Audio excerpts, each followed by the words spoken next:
Billy got it bumping. Leg drop, boot to the face, we won't fold.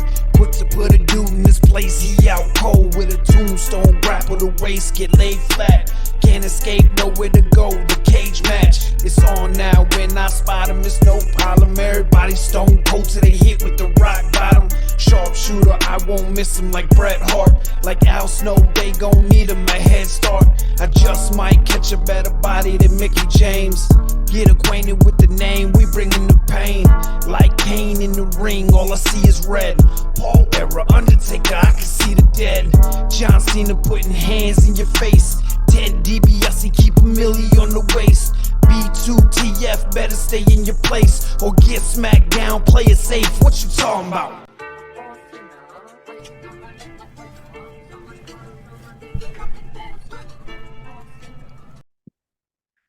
Welcome to another episode of Boot to the Face. Chris Rucker, E.J. Reed here on Boot to the Face. I was about to say Twitch because we were just talking about that. Here on on YouTube, if you're watching, powered by fullpresscoverage.com. Go there for all your sporting wants and needs, where I'm sure they will talk about the two-time defending national men's champion UConn Huskies. But EJ don't want to hear that shit because EJ wants to talk about his alma mater's women's basketball team. Yeah, shout out to the Lady Gamecocks. 3 national championships in 7 years, and they were the talk of the town just as much as the men. I think they said the ratings outdid the men, like 18 point something million or whatever. Of course, it was the Caitlin Clark bump, but whatever. Piggyback off of that, and everybody this whole season was talking about Caitlin Clark. What's the Angel Reese, Juju Watkins, Paige Beckers, and the Lady Gamecocks were disrespected basically this whole season, even though they're undefeated, and they proved why they were undefeated. So shout out to them. You told me, you said Gamecocks when we were talking a couple of weeks ago about it, and I was like, what are you talking about? The Gamecocks? I don't watch a lot of women's basketball, and sadly, you don't hear about South Carolina, but 3 out of 7, that's a fucking dynasty. Yeah, I mean, Dawn Staley, she came my junior year of college when I was on campus still, and she came with Darren Horn, and Darren Horn didn't last long because he sucked. But she was WNBA, right? Yeah, she was with the Sting, and she was on Martin. She was on the episode of Martin when the women basketball players were on that episode. So. Oh, when he played Team USA with Lisa Leslie and all them? Yeah, she was on there. So, I mean, surely but slowly, she was able to build a program there, and that in the 2010s, it wasn't able to get over that UConn hump when they were winning everything. Shit, who was? Then they broke through. So shout out to them. But hopefully, people who've been watching women's basketball, hopefully Clayton Carr can build off of that and actually have people watch WNBA. Yeah. We got a jam-packed show, EJ. We got WrestleMania to talk about. You were there 2 nights. You did a whole WrestleMania weekend. Was this your first WrestleMania weekend? It was, yeah. Okay, so we're gonna get your thoughts on that. We got Street Clothes Performer of the Week. We got Power Rankings. We got The Rock. We got announcement of the 3 winners for WrestleMania T-shirt week, which I have. So we got a jam-packed show. Let's start with you, EJ. Yes, sir.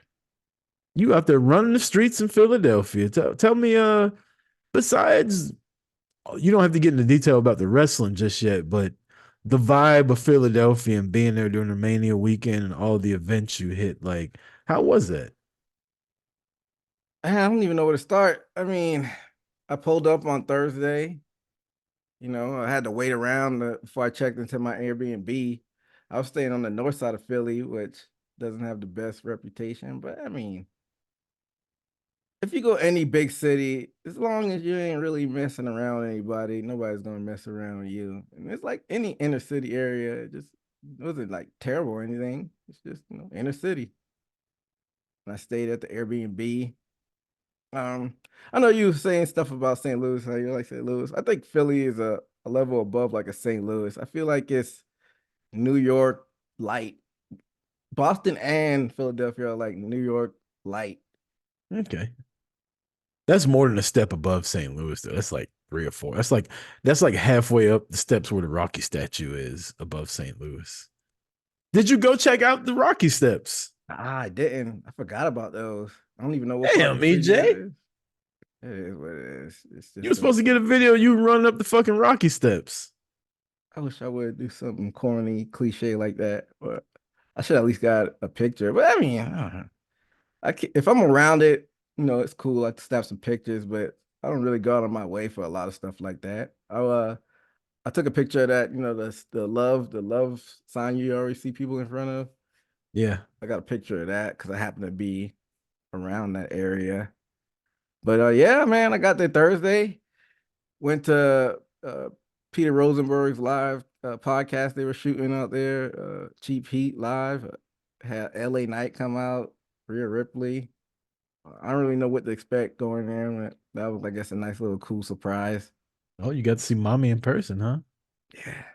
Up close. No makeup. And I'll just leave it at that. Oh, your boy Dom Dom came out before Rhea Oh Ripley, yeah. actually. Yeah. He got his typical Dom heat. Mm. Yeah, it was cool. Then had some drinks at the bar afterward. And then I walked my ass to Wale Mania. You know, that's chocolate central, as they say. I want to go to Wally Mania one year. Yeah, why didn't you go in Dallas? I was with my ex who wasn't really feeling all the wrestling stuff, so we went to WrestleCon and WWE Access. That was all we did besides WrestleMania wrestling wise. And then we did some other like touristy shit. When you go there with a significant other that's not into wrestling, you kind of go and explore other avenues of the city that you're in, Mm. which is why I don't recommend WrestleMania weekend taking a significant other that's not into wrestling if they don't realize that you're going to be doing a whole, because I want to do what you did. I want to like go to a shitload of events. I want to go to WrestleMania. I want to go to Wale Mania. I want to go to NXT. I want to go to a couple indie shows here and there where like some of my wrestlers that I like following and I interact with on the internet, go see them wrestle. Like I want to make a whole weekend out of it. So I think next year I'm gonna do what you did and probably go Wednesday night and just stay through Monday. Like take a whole 5-6 days off work and just go. And uh I was not gonna lie, I had a little FOMO when you were posting about it, all the places you were going. I was like, damn, I should be there with them. Yeah, man. I recommend it. It was a good time for anybody listening who hasn't been. But you say next year. I mean, I don't know. I'm about to catch you the year after next if they're going to Minnesota. I have no interest in going to You know, Minnesota. EJ, I thought about this, right? Minnesota actually won't be bad. It's in the dome. It's in a dome, but also it'll be way cheaper than Vegas. Flights there will be cheaper, hotels will be cheaper. It'll probably be easier to get around the city than Vegas. If it is Oh, in Minnesota, I think we should pull up. I have to give that a lot of thought. But I don't know about the hotel thing. Maybe the flight traffic and but you can find some pretty cheap deals for Vegas hotels. We could get an Airbnb like you did. Yeah, I wouldn't stay in the hood though. You gotta, I don't want to do that. You probably make more money than I do, but I make too much money to stay in the hood. I mean, I was by myself. It wasn't like the hood. It was just like I said, it's the inner city, so it's tall buildings, like a Harlem. But yeah, man. Like I said, I went to Wale Mania Thursday night. I didn't spot anybody in the crowd that I knew because I was hoping I may see somebody I knew from like the podcast world network with them and whatnot, but I didn't see anybody in the crowd. But of course, people were on stage. Then they had like a VIP area upstairs. Like I tried to walk up there, I thought it was just another section. Like, no, it's VIP. I'm like, whatever. They got boot to the face. What's up? I should have, but that's not here nor there. But on stage, yeah, I show you some pictures. Your girl Kiera Hogan and her Oof. girl, her woman wife. I don't know if they're married. Diamante were up there with Big Swole and Sky Mm. Blues up there acting Mm. shy. I don't know why she acts so shy. Like they're trying to get her to dance, and she was like, "No, no, no." She I failing saw to Killer Kelly was acting shy too, and then she posted about it. She was like, I was nervous. She's supposed to be giving Big Swole a lap dance and didn't I, really do it. I thought she did. She wasn't like throwing that ass at her, you know. She was just kind of lollygagging around. But yeah, people were upset Killer Kelly didn't and Juvenile was playing, you know, back that ass up on the videos I saw. So people were like, come on, you got Juvenile playing, you do all this shit on Impact, and you get on stage and want to act shy. She was like, I was nervous. She actually tweeted that out.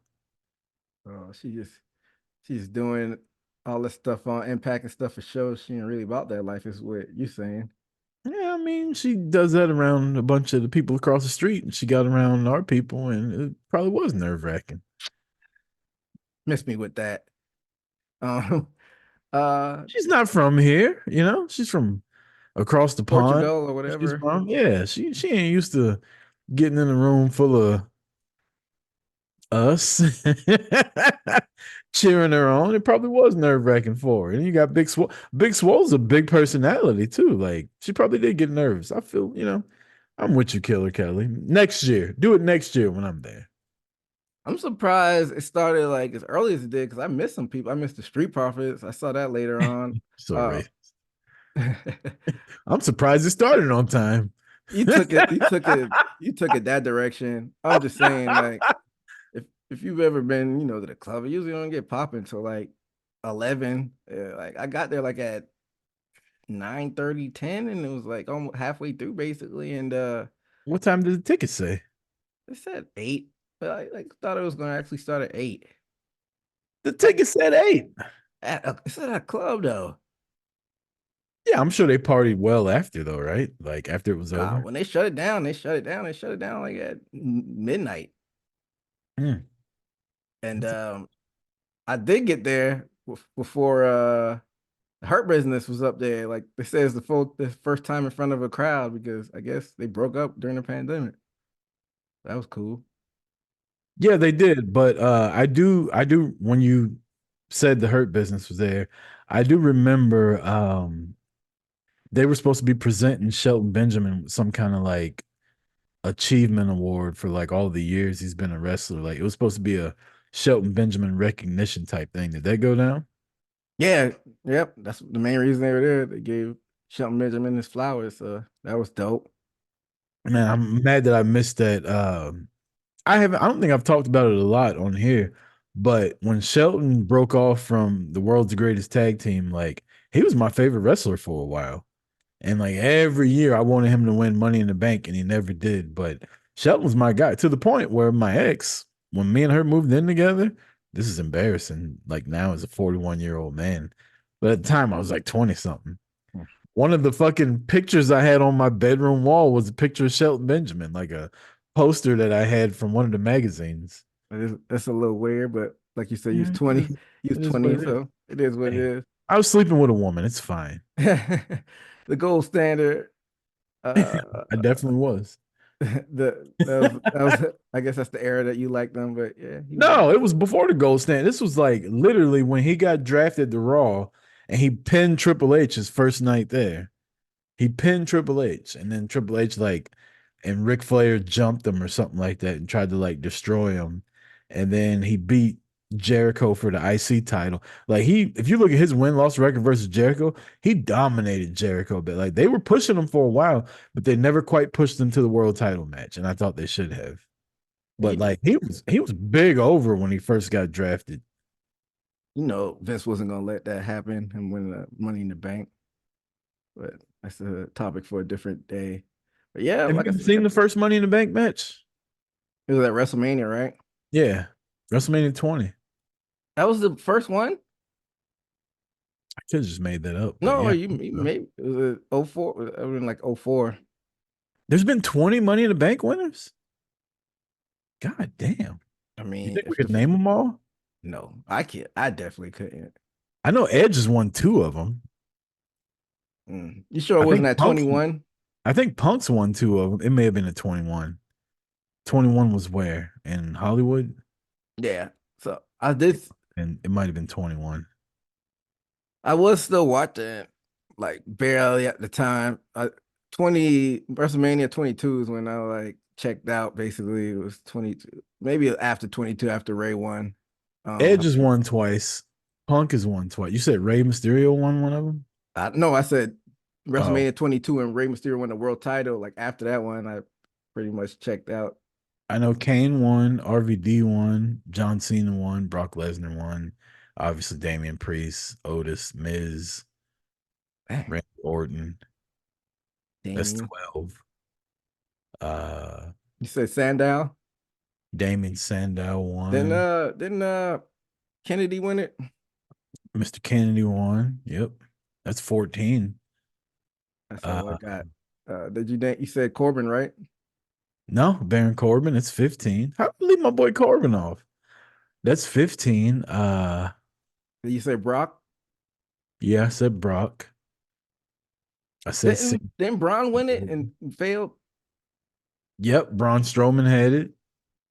That's 16. You Uh, named Seth Ambrose. Rollins, duh. Seth Ambrose. Rollins, Dean Ambrose, they both won it. That's 17, 18. Damn, we almost got 20.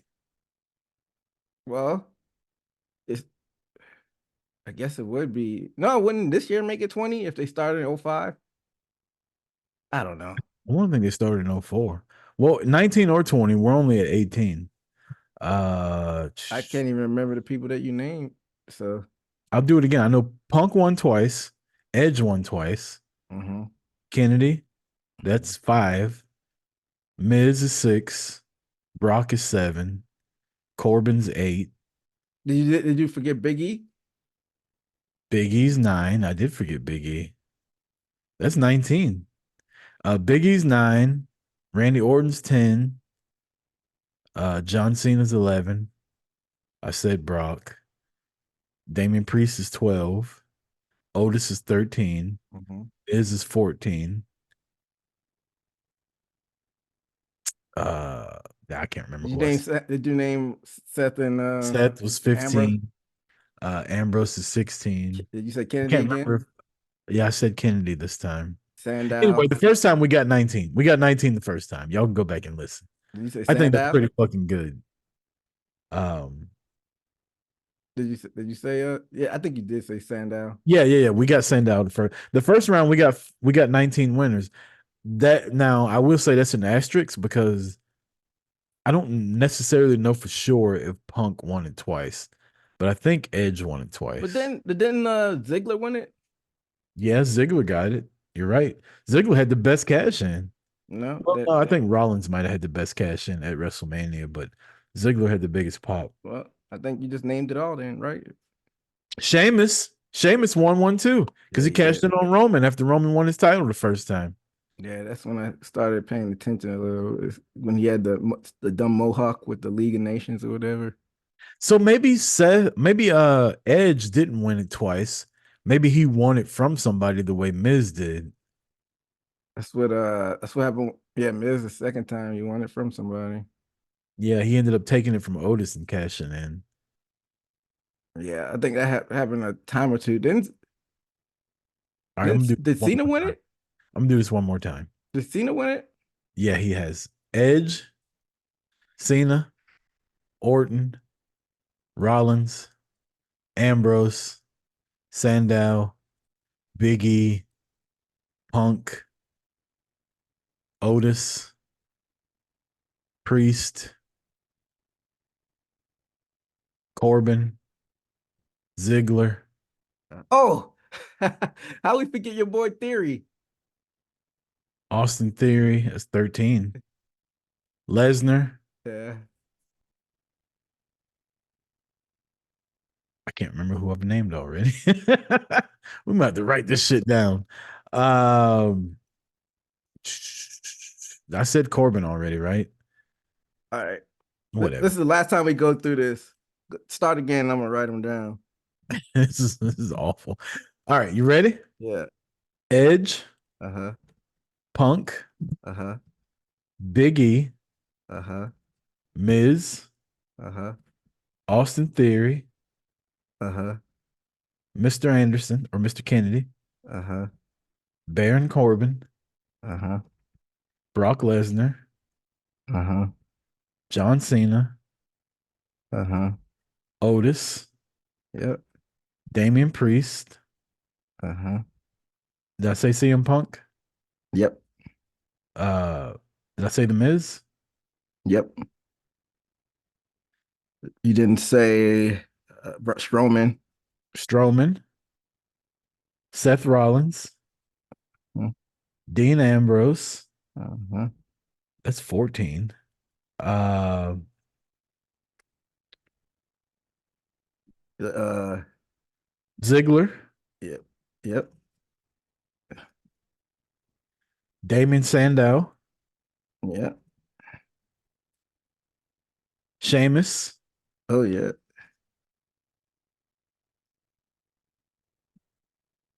That's what, 17? Did I say Edge? Have I said Edge yet? That's 17. Yeah, you did say Edge. Uh, Kane. Kane won it? Yeah. Kane won it at WrestleMania and cashed in on Rey Mysterio the same night. Yep. Yep. Uh, we said Big E. What was that, 18? Yeah, that's 18. I feel like I'm missing somebody that's obvious.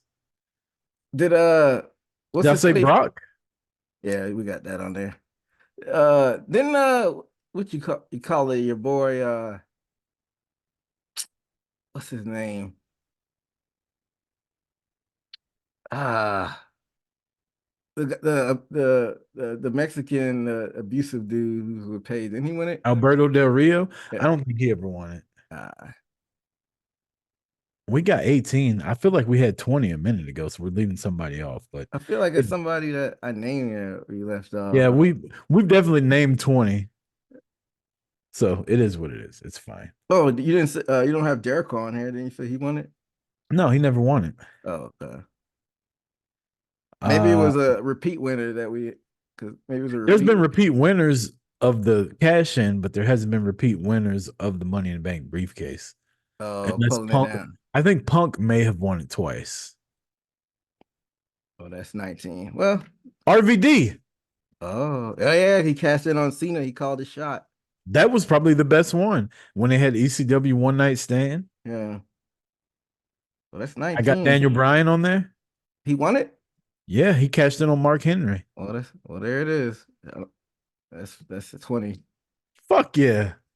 And we're probably still missing one. I can't believe there's been 20 fucking years of Money in the Bank. It's crazy. That is fucking nuts. Who would have known? Um anyway, back back to your trip to Philly.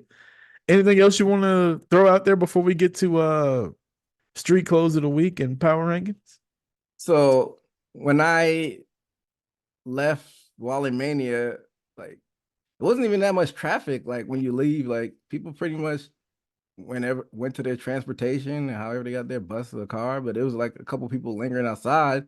I walked by, I just see Truth. He was like talking to a couple fans. Like people weren't crowding them, it was just like three or so fans he was talking to. And I walked by him, I was like, "What's up, Priest?" Chatted for like 2 seconds. And I'm like, "Let me snap a pic real quick." Snap the pic. And then I walked to wait, did I drive there or did I Uber? No, I Ubered there. Um, I was walking back so out of like to the Target, so it'd be like so it wouldn't be like a surge there just in case.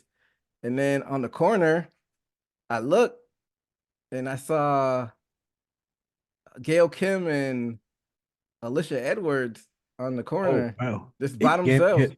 it Gail Kim just really pretty in person. Yeah, yeah. How old is she? Like almost pushing 50? Yeah, she's gorgeous in person. Not in like a perverted way. She's just a really fucking pretty human being.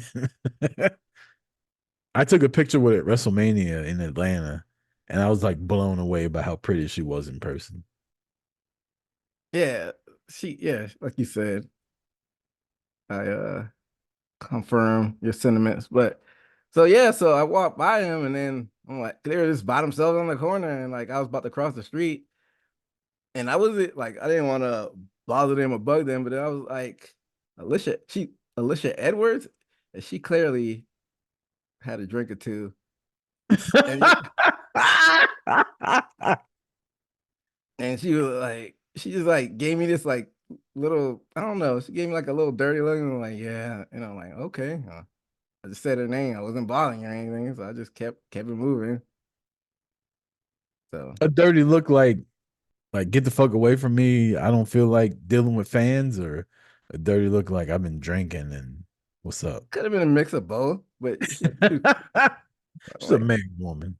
yeah, I definitely She's didn't a- want to bother Gail Kim, but it yeah. was what it was. That's the thing about being a fan of, and I'm not by any way saying that like I'm complaining about this, but that's the thing about being a fan of women wrestling is when you run into, and I've always said this, when you run into women like outside of an event or where there's not other people, it's like almost uncomfortable to be like, "Hey, I know you," because wrestling fans are creepy, Mm. right? Like, and they've probably been dealing with creepy wrestling fans all day. So by the time you get there, it's like, oh fuck, here we go again. It's like, no, I'm not one of them. I was just saying hello. Like, I enjoy your work, blah, blah, blah. So I tend to, when I see women wrestlers out in public, like not at a convention or a wrestling event, like I just leave them the fuck alone. Like they'll probably see me look at them, like I know you, but I won't even say anything.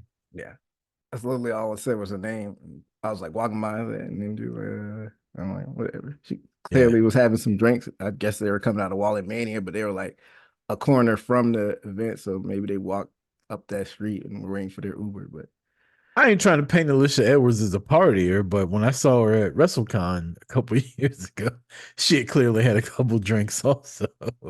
She was staying in the same hotel I was. Her and her husband was there also. And what's my guy's name married to Havoc? Havoc was uh, there. who I is don't that? like him. Got that weird voice, talks like Oh, thumbs up, thumbs down. uh Ed, no, not Edwards. Sammy Sammy Callahan. Callahan. They were in the lobby and Big Show was behind us, and they were definitely enjoying the fans that buy drinks for people. So yeah, I didn't take it personally or anything. But Yeah. Friday went to Ring of Honor. It was it was about a good 3 to 4 thousand people in there. Not bad, you know. Like, everybody piggybacks off WrestleMania weekend. Yeah. Your boy Mark Briscoe beat your boy Eddie Kingston for the ROH belt, so that was fun. I didn't have time to go to any other. I guess RH isn't really an indie event, but they had a bunch of indie events around there. I heard Shayna Baszler wrestled and That whatnot, was but Josh Barnett's Bloodsport, where they have a ring and they take the ropes off and mm, it's like a real fight. like And Raw Underground almost. yeah. And they actually let Shayna Baszler go there. I think there was another WWE wrestler that was there, and people couldn't believe that WWE approved her to go do it. So, shout out. Rumor is Nick Khan's willing to work with other wrestling companies, and maybe that was the start of it. But uh, I'm sure that was cool. Of Yeah. you know, I don't know why Vince had that like weird unwritten rule that F the other sides and can't work with other companies. So it's almost like taboo. And when they finally do it, it's like, oh, are you allowed to do that? Why not? They can do whatever they want if they have the contract, but that was cool. But yeah, so I did all of that, you know, got to get an authentic cheesesteak. That was pretty dope. how was it? It was good, man. I'm not gonna lie. I try Yeah, to downplay it. It was good. I went to like the mom and pop shop that people like in North Philly where it's like cash only. So they cooked it up. And then like on my last day there before I flew back, I went to like the little swanky downtown spot where it was overpriced, but it was oxtail cheesesteak. And I've never had oxtail before. you gotta hit Yeah, the Jamaican spot up, man. You're in I'm Atlanta. You try trying to steal my black card. I get it. No, I'm more of a jerk chicken guy. I'm not an oxtail guy. Oh. It's I don't like ox. curry goat. I don't like oxtail, or I shouldn't say I don't like it. I've never tried it. I've tried jerk chicken. I like jerk chicken, so I just stick with that when I go. The Spaniard Risings, brother. Oxtail is busting, and they got a Jamaican spot here in Jeff I go to. I switch between like you said, the jerk and the oxtail. But this one I bought was overpriced, like $35, and damn better believe I have that other half in the refrigerator right now. I put that shit in my duffel bag and took it on the plane. A It's in little the duffel refrigerator. bag, boy. So that's all the things surrounding it, and we'll actually talk about the shows I went to, I guess now. Yeah, you said you went to Wale Mania. You went to ROH. Is that the first? That's not the first time you've been on ROH show, is it?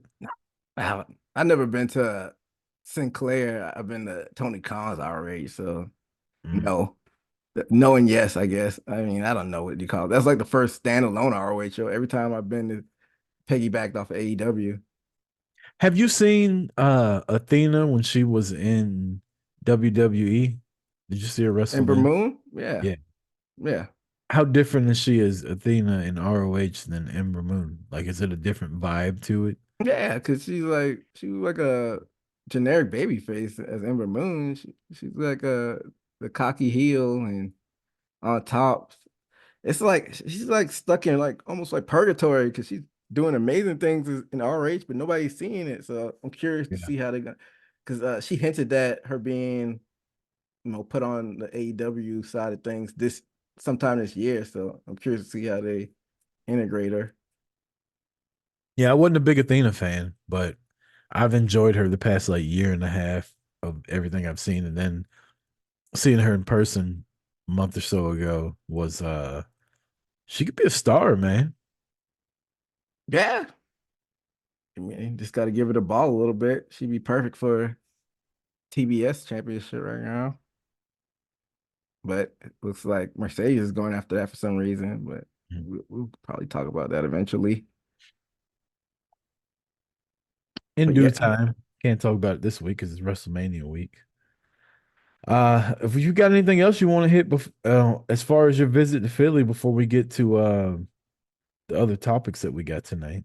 nah, man, I got all of the outside of the ring stuff pretty much covered. We can start talking about the actual events and the in the ring stuff. Well, we got street clothes of the week. Oh yeah, we got to hit that first. Let's knock that out. I went first last time, so I believe it's your turn.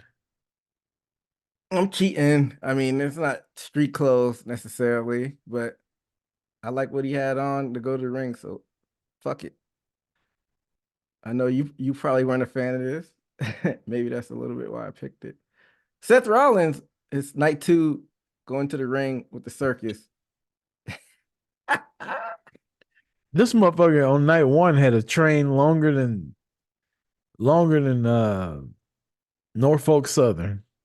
I That's a thought train you company for people in the South. I thought you were gonna say longer than Tiana Trump. Woo.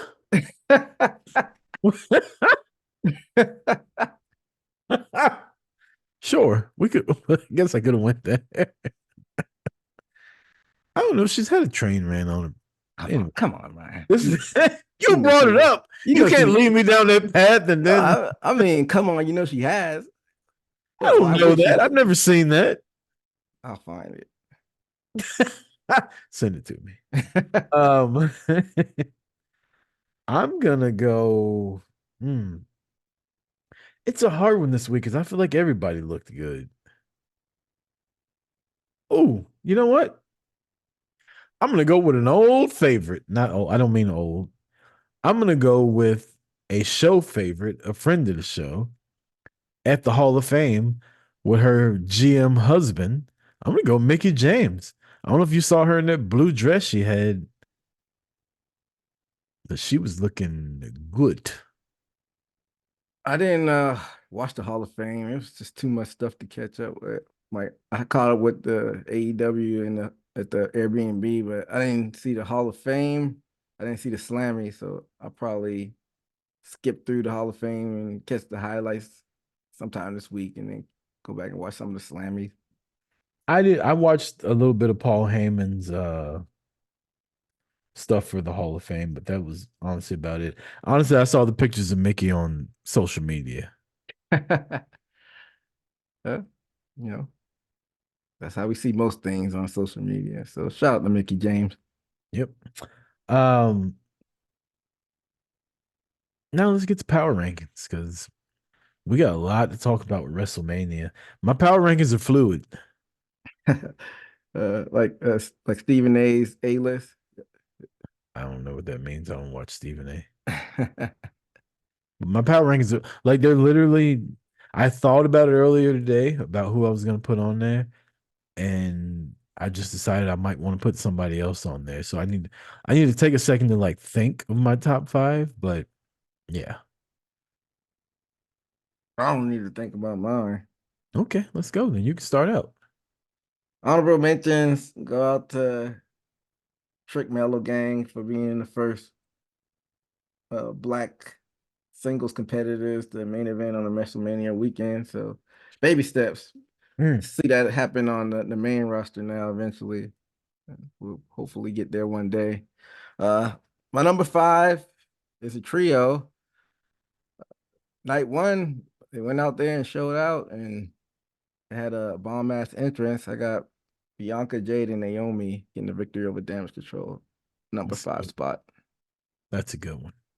Um, we kind of are cheating when we do honorable mentions, but I'll do two honorable mentions. God damn it, I just lost who they were. One, Samantha Irvin. I know she doesn't wrestle. Yeah. She fucking killed it this weekend. And for whatever reason, she's getting a lot of hate online, but she was so good this weekend. So fucking good. Um, But I've been hearing a lot of people give her praise. Uh, she did a good job. She always does a good job. What out of the ordinary did she do? Because I've been hearing a lot of praise. she just she brings a big fight feel to it when she's in the ring and she's doing her thing. And if you go back and listen to her announcement when Cody won, I thought they gave because Brandy used to be the ring announcer for NXT. And Samantha didn't sound like normal Samantha because she was like crying because of what happened. I thought they gave the microphone to Brandy, and I've seen a video of Samantha being the one that was announcing. She's just good, man. She the biggest WrestleMania of all time. She's the one doing the ring intros for The Rock and Roman Reigns and all them, and she just fucking killed it. So, honorable mention Samantha Irvin. Um, my other honorable mention, it's Trick and Mello. You're right, Trick and Mello. They did well too. I felt like they were kind of nervous. Well, maybe it was Trick that was nervous at the beginning, but when the match picked up, yeah, they they knocked it out the park. Trick gets the win. Extremely happy for that. Number 5.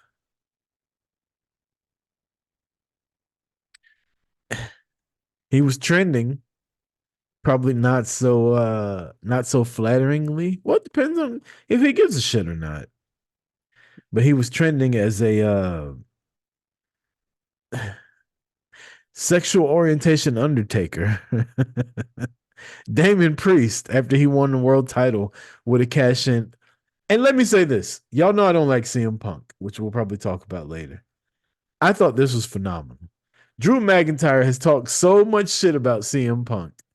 And for Punk to get his get back at WrestleMania after because Drew won the title, like why you being a dick?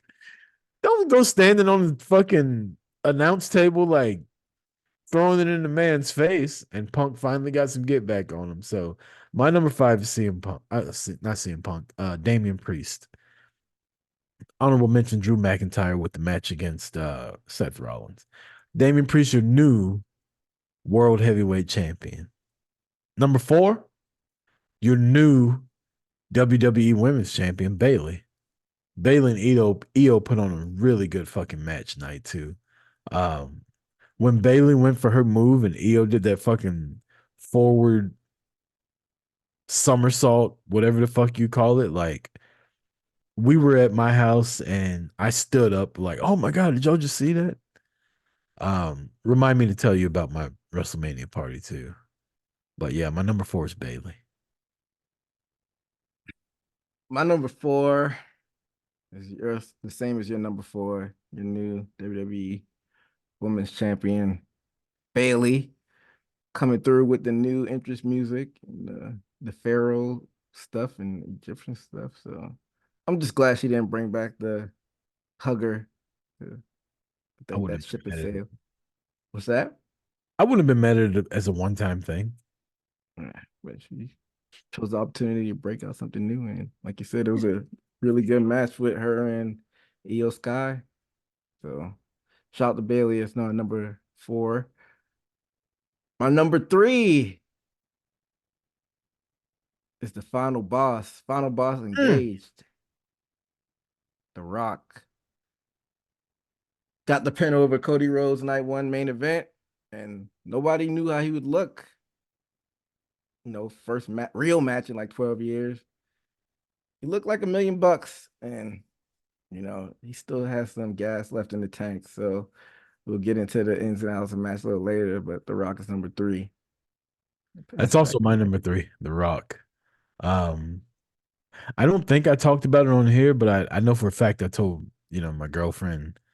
Uh, there was a couple times to lead up to WrestleMania where The Rock was doing stuff like trying to stand up off of the mat, and he just looked old.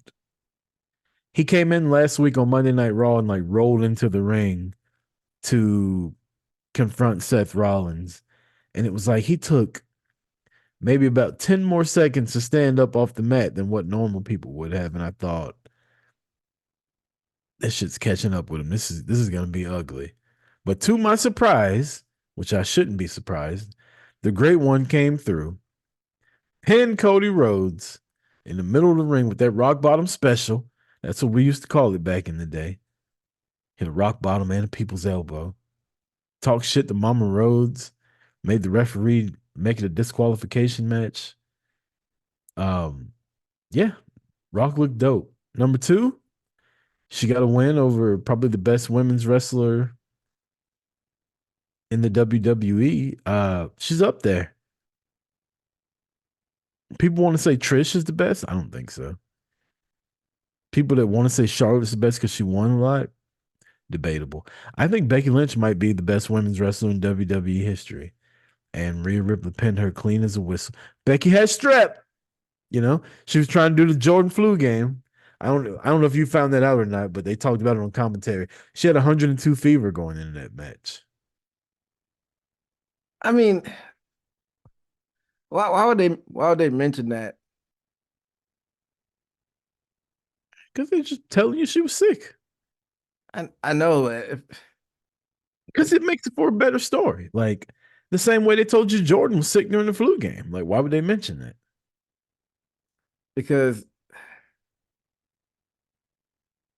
I don't know. I'm conflicted about that because What in the hell is Natalia wearing? and I'm our weekly NXT running. commentary. Because it's like I didn't play up into the story going into the match, and I know they like to mix real life stuff, but are they trying to build in an excuse for Becky, even though it's not No, I mean like it was real life though. She literally had strep throat. She was doing interviews and shit going into it. You could hear her like getting sick throughout it. Um, I don't know. They weren't making it as an excuse. They were just telling you like she's got strep throat. She got 102 fever. She's fucking powering through. Um, I don't think they were trying to make a excuse out of like Rhea beat her clean. Rhea fucking at the end of the night, Becky out wrestled Rhea and Rhea outpowered Becky. Like, yeah, you can do these cool wrestling moves, but I'm not gonna allow it because I'm way fucking stronger than you. And I'm gonna hit this riptide into the turnbuckle, and I'm gonna pick you up and hit another riptide in the ring, and then I'm gonna pin you. And I thought it was a really good match. Rhea's had 2 really good back-to-back matches at WrestleMania. One with Charlotte, one with Becky. Um, I still think her title reign's a joke, but as far as this weekend, she's number 2 on the power rankings for WrestleMania weekend. Well, I'm glad she made your list because she didn't make mine. Oh, My number two is your new Intercontinental Champion, Sami Zayn, damn! I forgot about Sammy. beat I the didn't like that. unbeatable Monster and Gunther. I get why they did it. Yeah, I mean, they did the underdog story. I don't think Sammy necessarily needed the title, but that was probably one of the best matches I thought of the weekend. Sammy It versus was. Gunther. It was really fucking good up until one, two, three. So Sami Zayn, your new Intercontinental Champion. That's my number two. My number one, everybody pretty much knows who's going to be number one. Your new undisputed WWE Universal Champion, the American Nightmare. Finally finished the story that we've been hearing about the past 2 years. Cody Rhodes is number one on this week's power rankings. Cody's number one on my list too. Not a fan of it. Are we transitioning right into WrestleMania talk? No, let's go ahead and announce some WrestleMania T-shirt week winners. All right, let's get it. Now, the WrestleMania T-shirt week rules were, post a picture of you in the shirt every time you do it. That's your entrance. I picked top three winners. Um, Number one gets their choice of the uh swag that I had for it, including the Cody and Brandy signed Cody Bullet Club shirt. That's up for grabs. So let's just go ahead and do it. The number one winner, and I'll tell you the t-shirts too. 80s wrestling fan on Twitter, 80 underscore wrestling. He had a Roddy Piper shirt that won first place. So reach out, let me know which prize you want. We'll give you a week to listen to this, reach out, and let me know what prize you want. And then I'll reach out to second place to pick what's left. And that would be Diego at Diego Cali 14 with a demolition shirt from back in the day. You'll get to pick whatever's left over from the first one. And number three, this guy wins, I feel like, almost every year. Last year he won and decided, I don't even want the prize. We can give it to somebody else. Drew Venzel at Drew Venzel on X. He won it with a NBA Jam style Bobby the Brain Heenan and Gorilla Monsoon shirt. That's dope. Yeah. So I just want to tell everybody I appreciate y'all playing along for WrestleMania T-shirt week this year. It was fun seeing all the new shirts, seeing all the new people get interactive with us. It's one of my favorite little things we do every year. I started the prize thing maybe 2 years ago, but before that, like people were still doing it. I started the prize thing to try to get more people involved in it, which hadn't really worked, but it's still fun. Plus, I can get rid of some of the shit that I just got sitting around my house. Hey, nothing wrong with a little spring cleaning. Yeah. So, yeah, congrats to the winners of WrestleMania T-shirt week. I look forward to hearing from you all and to see what items I will be shipping to you. Congrats to everybody.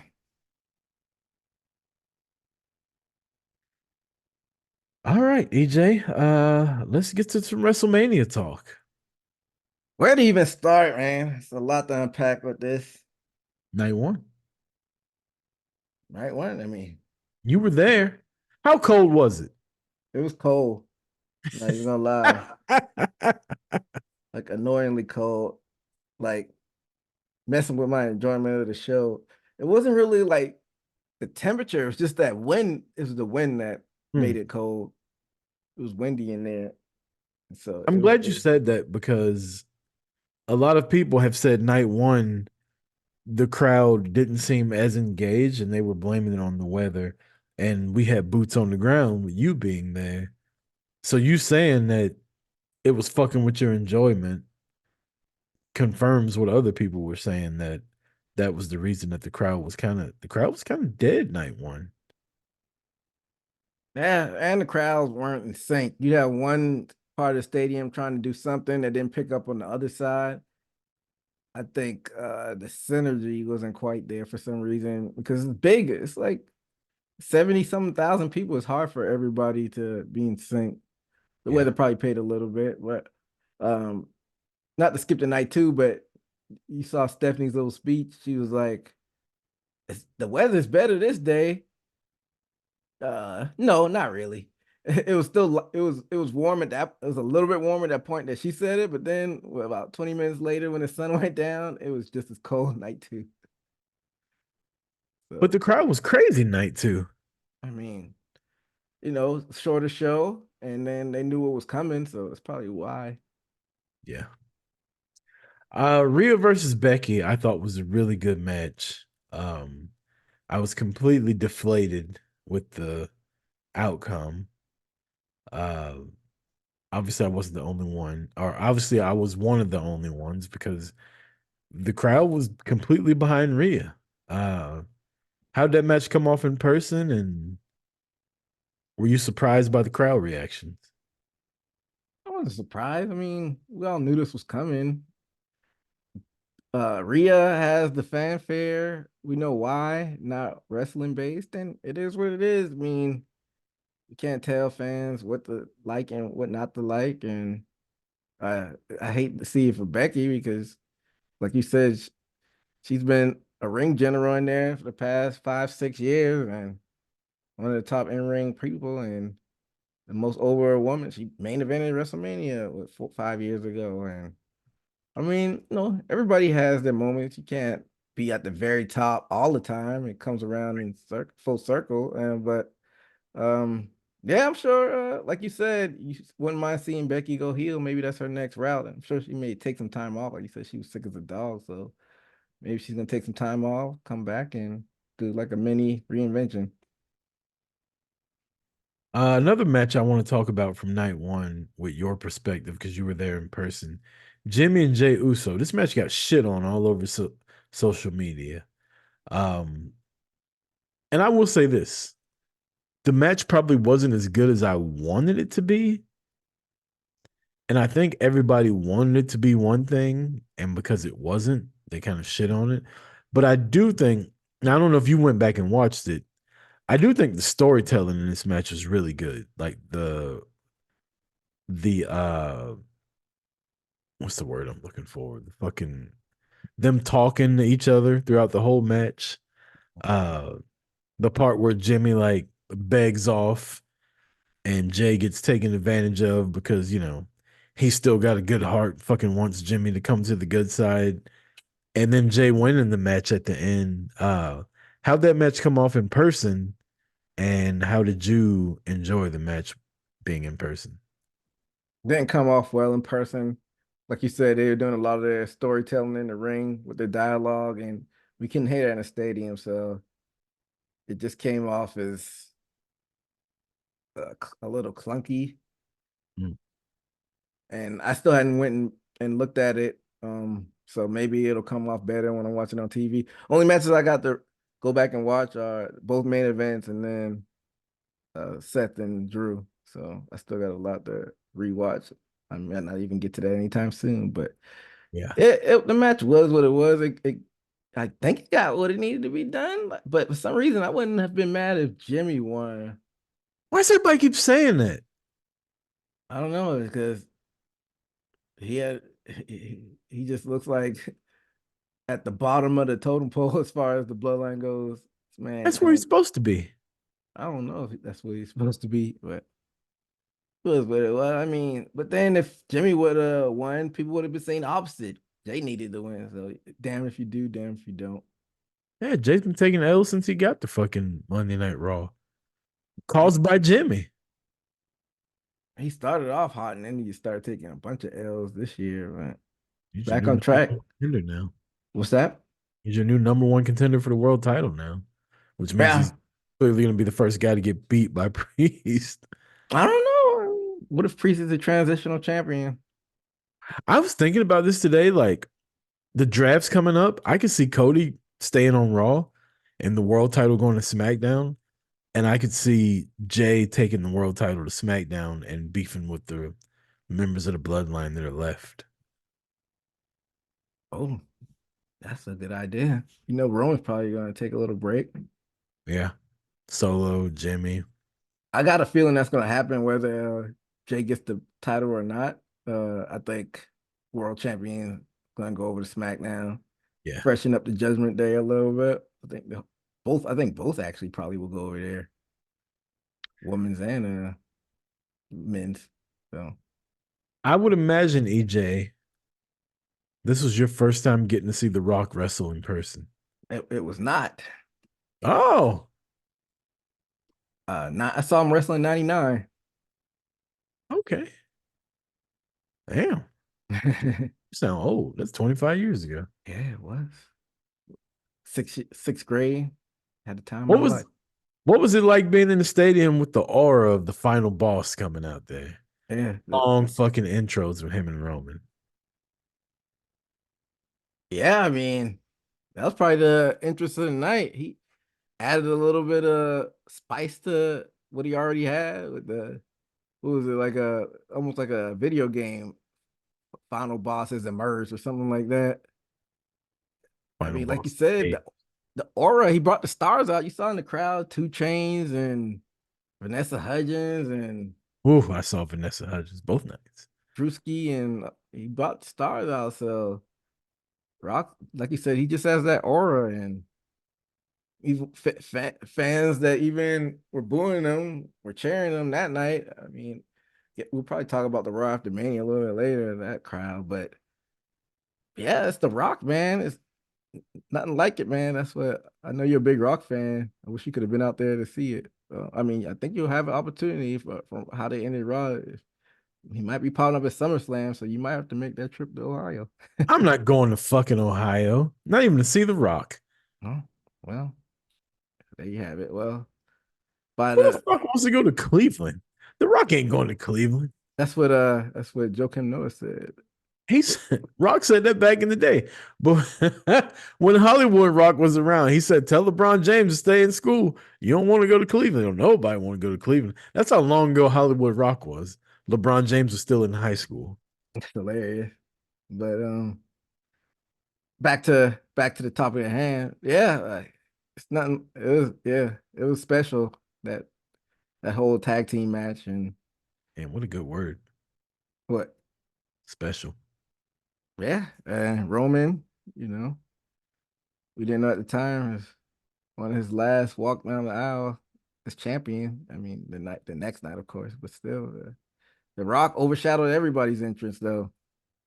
And when he came down with the what was it the cutaway pants, I'm like, is he gonna wrestle in this just like he did like his halftime heat?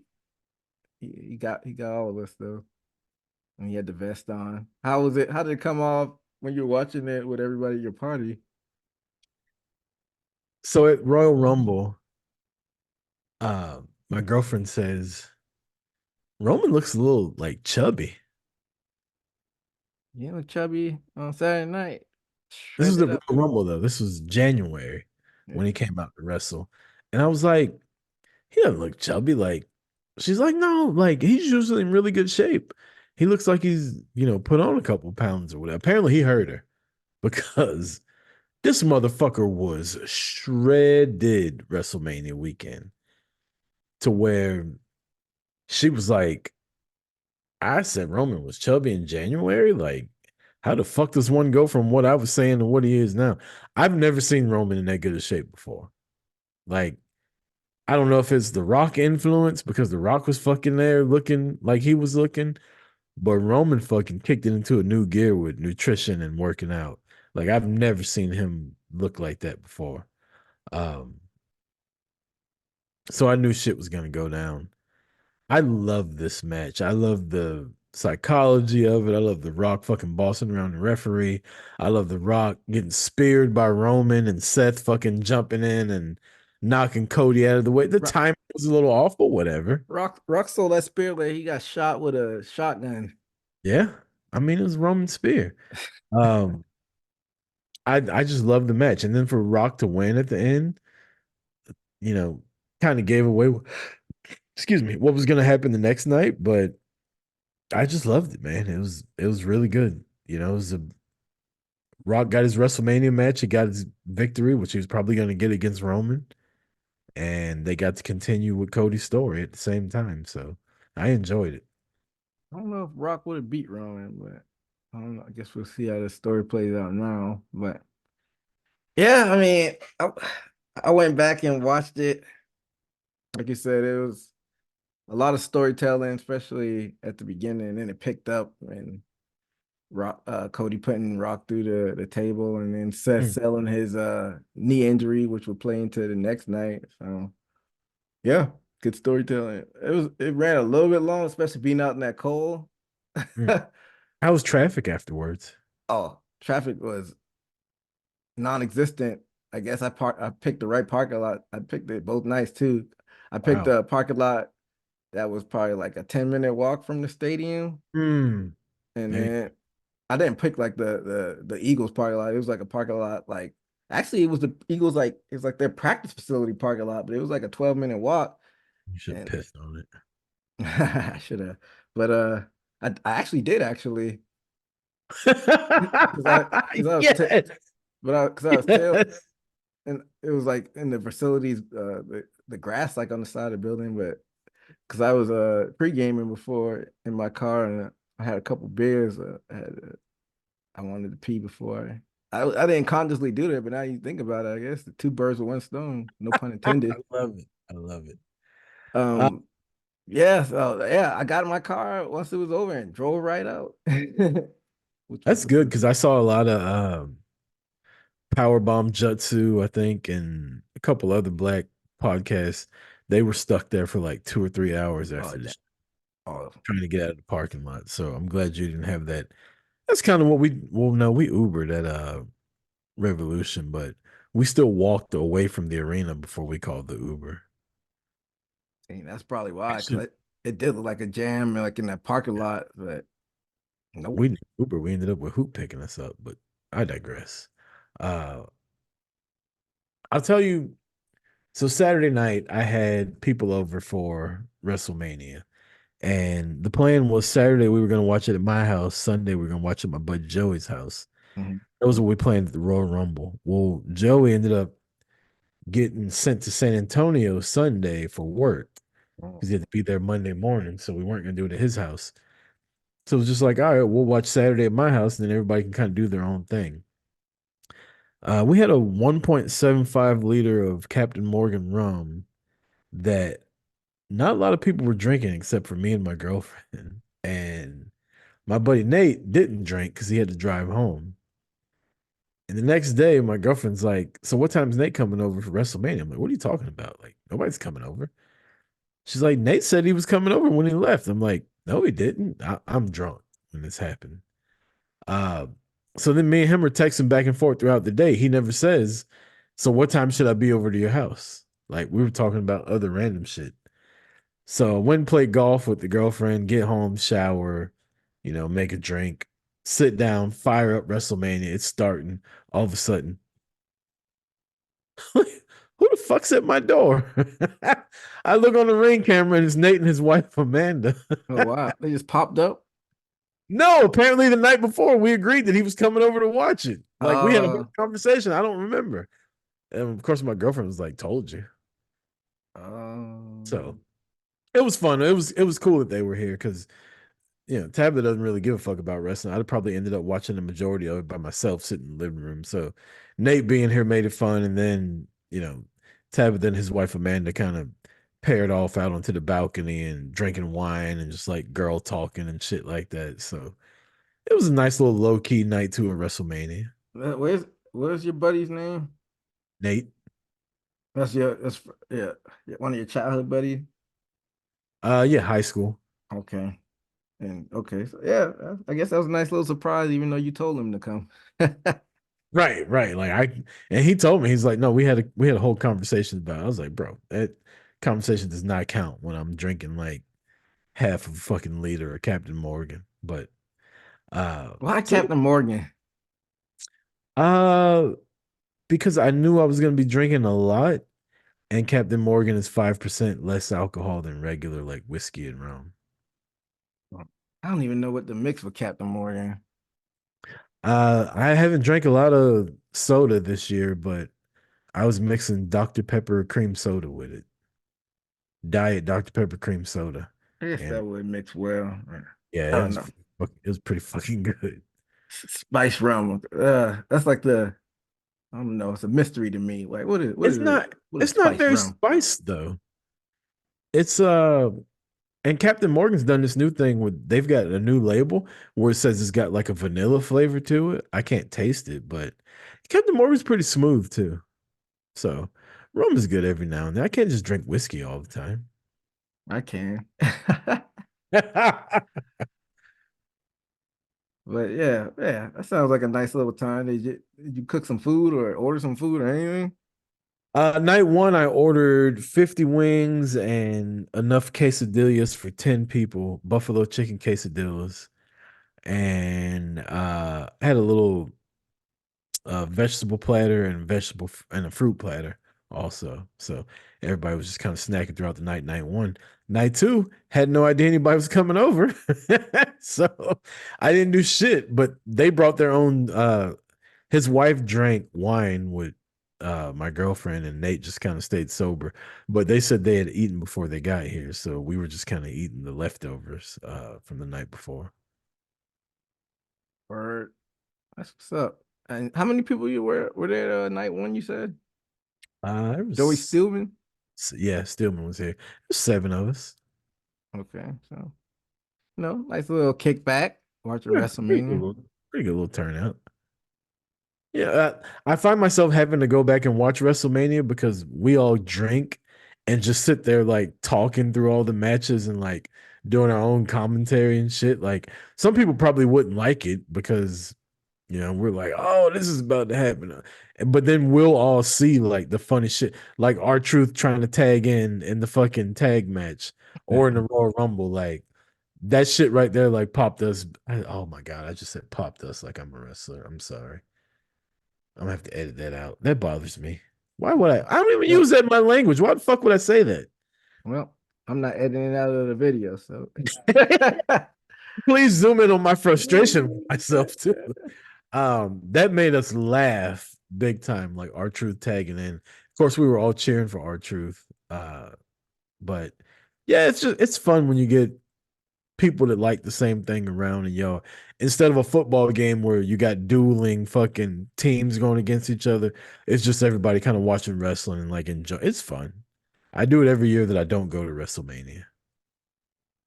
yeah, man. I've only been to one WrestleMania party. This was back when I was in Florida, and we had a good time. WrestleMania 31 when Triple H beat the Icon, was still you know, it kind of grinds your gears to this day.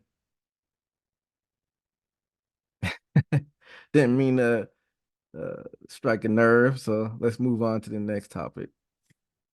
WrestleMania 30, Brock Lesnar beat The Undertaker, and my friend Brent that lives in Vegas, he Yeah. went and sat on my steps for like 30 minutes. Like we thought he was crying.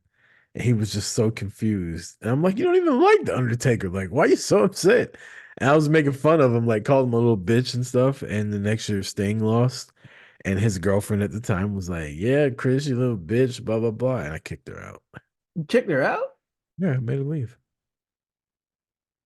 It Well, was my house. You don't make fun of me. It's my fuck you. Sting just lost to Triple H for no reason. Go home. well, you you kind of I don't want to say validated, but that's not a good way. That's not a good way to respond. You just make fun of her back. No, she brought on herself. Hey, that's drastic, man. She even put the fucking Sting mask on that I had downstairs and was like talking shit to me in it. So she had to go. I wouldn't even know how to respond if like a buddy of mine or an associate just kicked me out like that. Yeah, you go home. They're not together anymore, so it doesn't matter. It's not like it was his fucking wife or something. Yeah, that's it had to have been awkward for him though. Yeah, he drove her home.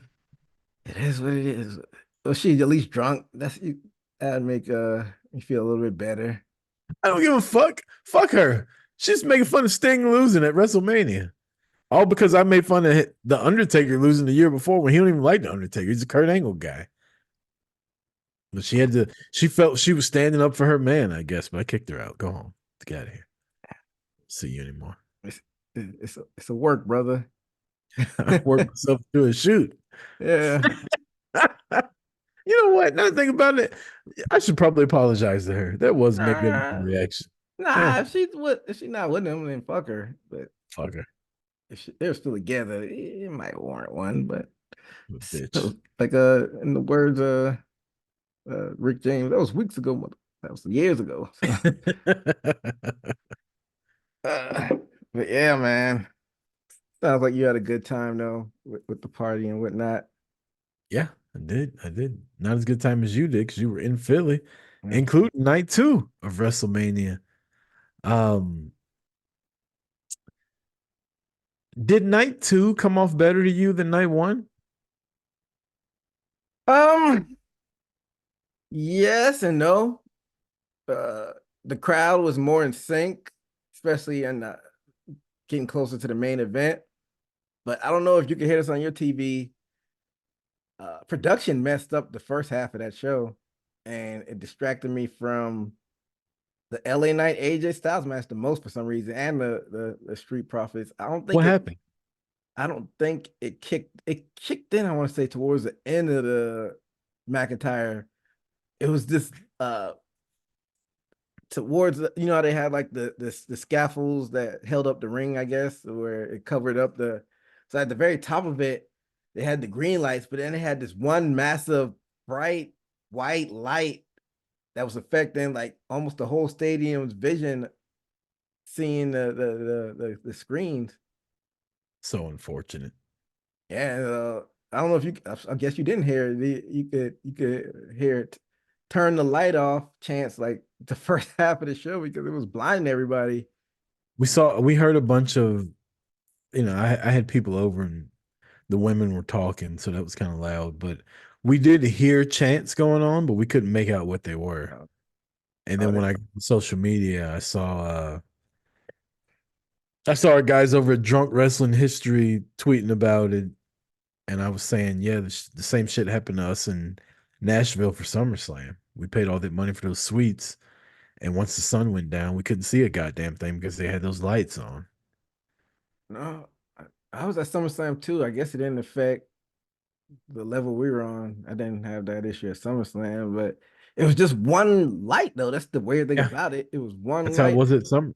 I think I posted maybe it was the Discord I posted in the picture of there was a I think it was Ronda and Liv going on, and I Mhm. took a picture of the light that was just shining up there to us. But Yeah, yeah, they do that for some reason. I don't understand it. seems like something that would happen there, like All In. I'm surprised it happened at Mania. Uh, Yeah, it was terrible, and they fixed it. I guess it's good that it didn't last the whole show. For the uh, Logan Paul and Randy Orton triple threat with KO, that's when it went off finally. Thank Oh, goodness. they turned it off. Yeah, they turned it off Okay, that's during good. the U.S. They title didn't match. turn it off in Nashville. I I don't know if I would have stuck around if they didn't turn it off because like it was don't know if you literally remember, but I fucking walked around the stadium with you. yeah. Oh, that's probably why you did it Yeah, actually. that was why. Well, I was drunk, and people in the suite were getting annoyed with how drunk I was, and some of our guys had some people they were trying to like do connections with through podcasts, and so I was like, I think I'll just leave. Y'all have been squares, I'm gonna head out now, like like a the bunch of SpongeBob fucking me. bunch of dorks. I'm drunk at a wrestling show. God forgive me. Yeah, who does that? Gets drunk at a wrestling show or concert or any type of Right. event. Um, but yeah, that sucked. But they turned it off eventually, and on with the show. Let's just get to the main event. Um, Main event. I I loved it and I hated it. I loved it because Cody and Roman got really good chemistry together. I hated it because if it's a bloodline rules match, like I don't want to see y'all wrestle for 20 minutes before people start interfering because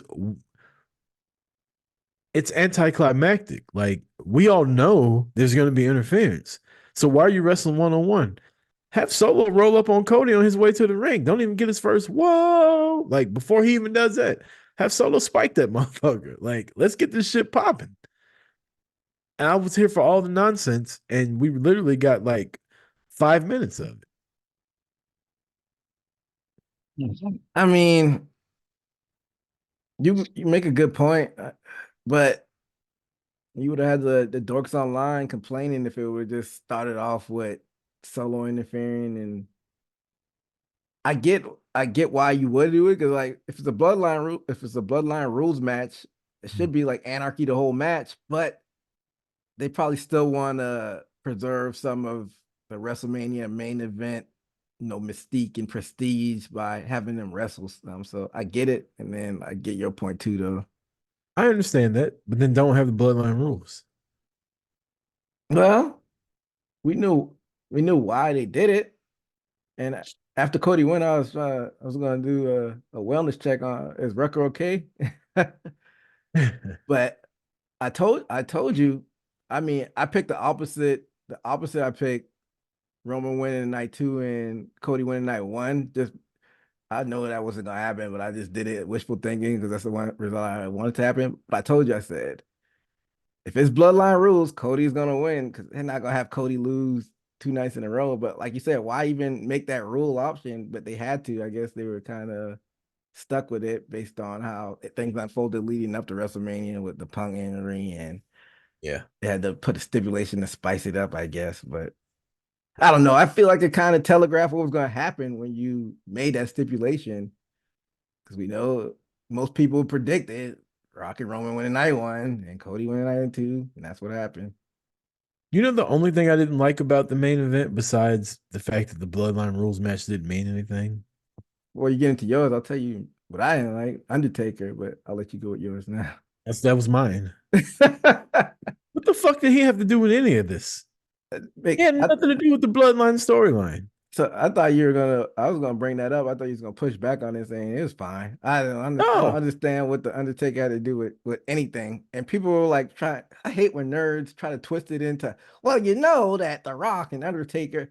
Way back when The Rock and Kurt Angle and Undertaker had a triple threat. Shut the fuck up. What is that like? I just. All right, so we all expected Stone Cold because that would have made sense. I know things happen and you can't get Stone Cold. That's probably what happened. He probably had another obligation, but why can't you think of something else besides like you know what I would have been fine with? The Rock's second biggest rival, Triple H. I know he can't really get physical. Will he die if he does one single pedigree or hit him with a He could have chair? brought the sledgehammer out. Yeah, that would have made so much more sense He than the wouldn't have had to do Undertaker. anything. Just hit The Rock with a sledgehammer. Yeah, that's even better idea in my eye. Hit him with a sledgehammer. I don't understand. And some people were loving it. I'm like, this does not make sense at all. I feel like it's a cool thing to be in person for and to hear the Undertaker's music. But the nigga had jeans on. He wasn't even in his Undertaker gear. Right. Like, who are you, dude? Like, you're just a fan jumping in the ring. Like, it but made no sense. from the way that happened, what if Stone Cold's jet got stuck or somewhere? They literally had to roll Undertaker out there like 5 minutes beforehand. By the way he was dressed. I think Stone Cold is doing like he's doing some kind of like go-kart type racing or some shit like that. He's doing in Nevada. And it could have been like championship weekend or something like he's like serious into some kind of little race car thing he's doing. I follow him on Instagram. Man, fuck this race car. This is WrestleMania. Man, he ain't got time for this shit. He's retired. It would have been great if the glass would have broke, but hearing the Undertaker's gong was cool. But I've seen this all over the internet too. When the Shield music came on, I was like, these motherfuckers got John Moxley for a split second, and I was like, okay, it's just If Raw. that would have happened, I'd go to Jacksonville myself and slap Tony Khan for being such a mark. But I will say this: the ending of the match was so good, and I've seen a lot of people be like, the end in the Romans' reign started in 2022 with him and Seth in St. Louis. No, this just started in 2014. I don't even know how you Seth, connect the dots. Like, what? right. I hate people. How does that mean? What do they mean by that? They were saying that, Seth's been getting under Roman's skin since the Royal Rumble when he got disqualified. I'm like, y'all are idiots. Like, if you look at how Roman hit Seth with the chair and how Seth fell, that was exactly how it happened with Roman and Seth when Seth broke up the Shield. Like, Roman's got such a fucking hatred for Seth Rollins that he forsake, or however you say that word, Hmm. hitting Cody with the chair just to fucking take a shot at Seth again. And I thought that was really good storytelling. The one time the tribal chief took his eye off the ball, somebody finally got his ass for it. Because normally he's real fucking normally distractions don't work for him. It's everybody else. And this time the shield stuff still gets to him. Took his eye off the ball. 3 crossroads later, 1, 2, 3, new champion. So yeah, so that's a reach with the Royal Rumble 2022. I mean, that's like a small, snippet of it, but the main thing was the Shield thing. Like people are reaching with that one. Yeah. But people that weren't around then, they just been watching the last couple years and they think they're investigative reporters, but it's like, were you not there for the Shield back in 2013, 2014? I Like, mean, some of these people probably aren't alive, literally. He's probably like 10-year-olds on talking about it. So yeah, I mean, the story had to end. I mean, how much more are you going to keep saying finishing the story? But I'll tell you one thing: it's go time for Cody now. He doesn't have that crutch of finishing the story. The weight's on your shoulders. Let's see what you do. 3 months. He'll be getting booed in 3 months. I mean, I don't know if this came off TV, but it was some Cody sucks chance at Mania night one. I don't know. I don't think it was really night two, but I feel like he's in there with The Rock, and yeah, The Rock's a heel, and people are, talking shit to The Rock, especially last night on Raw. But I think there was a big section of people going to WrestleMania that were like me, that wanted to see The Rock versus Roman, that have been Rock fans for 20 years. Like, yeah, we like it's the same way with people, the Cody fans. Like, yeah, we like The Rock, but fuck The Rock. We want Cody to win. And I feel like there was a lot of Rock fans there, like, we like Cody, but fuck Cody. Like, this is about the final boss now. This is our guy, like one of the greatest of all time. We'll get back to cheering for Cody on Monday. But right now, like, Cody sucks. yeah, like I know you're a Cody fan. I like his story. He was getting booed out of the building, and one company came over and built himself up to the biggest star in the company. But like such a white meat baby face, like you said, the story is in the chase. I'm just curious to see where they go next with him and for it to not get stale for him being such a white meat, goody two shoe baby face. Like they didn't build it. They had The Rock basically say goodbye, and they planted the seeds for them meeting somewhere down the line. But what is he gonna do immediately? They didn't build any story for afterwards. I'm guessing they're gonna do. He's supposed to be at SmackDown. I guess that's when they finally pull the trigger. But I don't like off the top of your head. They can always go back to Randy. Yeah, I don't think they do. I don't think they do that immediately. I know they're gonna have a draft, so that'll probably give more clarity. But like, where do you even see him going now immediately? I don't know.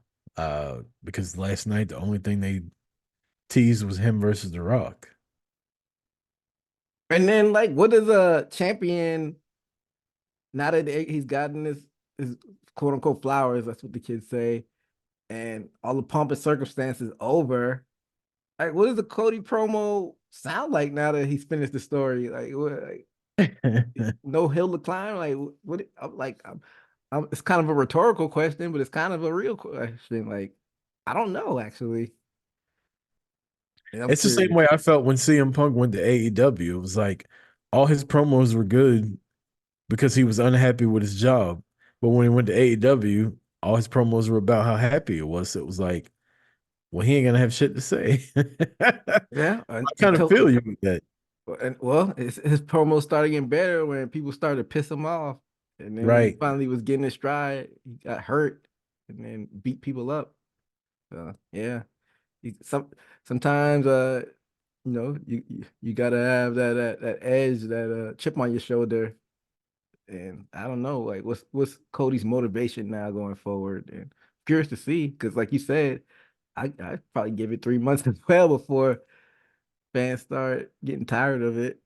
But if they're smart, they'll still keep in the back of their mind that the money is in the chase, and they will like not give them like these very lengthy title reigns. Oh, Like he won't have a title but like 6 months. I don't know because you might have mentioned in the Discord. You said the Rock might win it. I don't know if the Rock's gonna win it. There was a little breadcrumb dropped last night that a lot of people are ignoring when they're saying it was very awkward when The Rock wanted to hold the belt and Cody held the People's Championship, blah, blah, blah. People are forgetting that when The Rock got the Universal title, he put it over his shoulder and he was like, this just feels right. That's all I needed to hear. When he was like, this just feels right, it reminded him that, like, yeah, wrestling's cool and all, but I kind of want to be the champ. Like, I want to have the big fucking belt on my shoulder.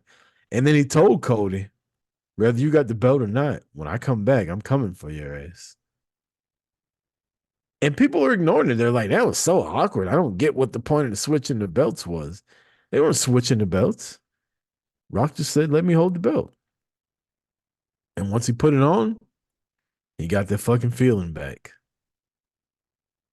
I wouldn't. I wouldn't mind Rock getting it back, but I wouldn't wanted him going into WrestleMania because I think they're gonna prolong this for the Rock and Roman to face each other at WrestleMania. So you just had a light bulb go in my head, and I hate doing fantasy booking because it's a bunch of nerds that usually do that. But if the Jada, Rock, if Jada the Parker sees it on NXT right now.